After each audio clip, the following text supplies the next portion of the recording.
ये घटना है गुजरात के बड़ौदा शहर के रहने वाले एक युवक की। उसका नाम था दिनेश। वो अपने माता पिता के साथ अलकापुरी में रहता था। उसके पापा की मिठाई की दुकान थी और उसकी माता गृहिणी थी। 5 साल पहले की ये घटना है जिसकी वजह से वो आज भी डरा हुआ रहता है। इस पूरी घटना के बारे में वो बताता है कि इस घटना को याद करके आज भी मेरे दिल की धड़कन बढ़ जाती है। डर के कारण मेरे हाथ भी कांपने लगते हैं। पहले तो मैं भूत प्रेत और शैतान में नहीं मानता था। ये सारी बातें मुझे बकवास लगती थी। लेकिन इस घटना के बाद जब भी मैं अंधेरी गली से निकलता हूँ तो मेरे हाथ पैर कांपने लगते हैं।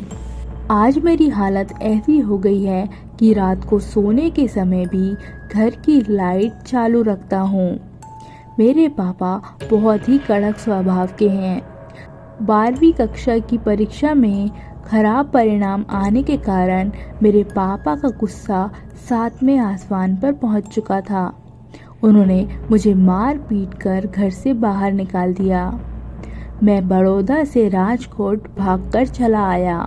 वहीं पे मुझे एक दोस्त ने रहने के लिए मदद की, लेकिन मुझे काम और पैसे कौन देगा, क्योंकि मैं 12वीं कक्षा में फेल हो गया था। नौकरी नहीं मिली। फिर भी मैं हिम्मत नहीं हारा। मैंने अपने पिताजी का व्यापार मिठाई और नाश्ता बेचना शुरू कर दिया। राजकोट के गोंडल रोड पर फुटपाथ पे पूरी शाक बेचना शुरू कर दिया। मिठाई बनाना और सारे प्रकार के नाश्ते बनाने का काम मुझे मेरे पापा ने बचपन में ही सिखा दिया था।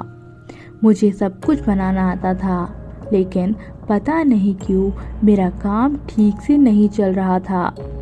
पूरे दिन में मात्र 2 से 3 ग्राहक ही आते थे, इसीलिए मेरे बनाए हुए नाश्ते को मुझे फेंकना पड़ता था। गोंडल रोड पर जहाँ मैंने अपनी गाड़ी लगाई हुई थी वो एक बहुत ही भीड़ भाड़ वाली जगह थी। मेरे सामने की सारी गाड़ियों पर भीड़ लगी रहती थी और सिर्फ मेरा ही काम बंद रहता था।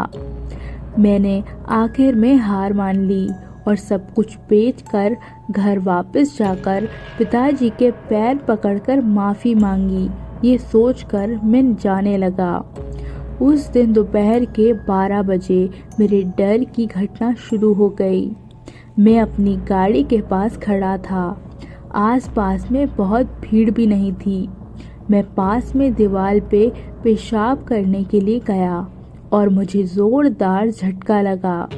वहीं पे एक भयानक आवाज़ सुनाई दी और मेरे होश उड़ गए। मुझे लगा कि कोई प्यासा पानी पी के संतुष्ट हुआ और खुश हो गया। थोड़ी देर में देखा कि मेरी गाड़ी के आसपास भीड़ जमा होने लगी और मैं ज़मीन पर गिर गया। जब मैंने देखा कि मेरी गाड़ी के पास एक ग्राहक खड़ा था, मैं खड़े होकर उस ग्राहक के साथ बातें करने लगा। वो आदमी अजीबोगरीब लगता था। उसने मुझे कहा कि तुम्हारे पास जो भी खाने का नाश्ता है वो सब पैक करके मुझे दे दो। सामान पैक करने से पहले उसने मुझे पैसे भी दे दिए। मेरी खुशी का कोई ठिकाना ही नहीं रहा।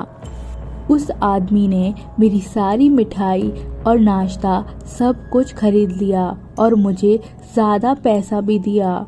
इसीलिए मेरी हिम्मत बढ़ गई और मैंने बड़ौदा वापस जाना टाल दिया। वो आदमी हर रोज़ आता और मेरी सारी मिठाई और नाश्ता खरीद लेता। एक बार मैं बाहर घूमने गया और उस दिन मेरी गाड़ी निकली नहीं थी। दूसरे दिन गाड़ी लेके मैं काम पे पहुंचा तो वो आदमी मेरे सामने आके खड़ा हो गया और गुस्से से लाल होके मेरे सामने घूरने लगा।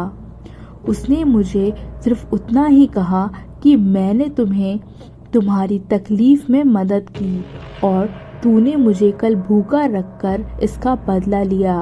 अब मैं तुम्हें इसकी सज़ा दूंगा। बस इतना ही बोल के वो दीवार के पास पड़े पत्थर की तरफ गया जहाँ मैं पेशाब करने के लिए गया था। वहाँ जाके वो अचानक गायब हो गया। उसकी धमकी और उसका गायब हो जाना ये देखकर मेरे तो पसीने छूट गए।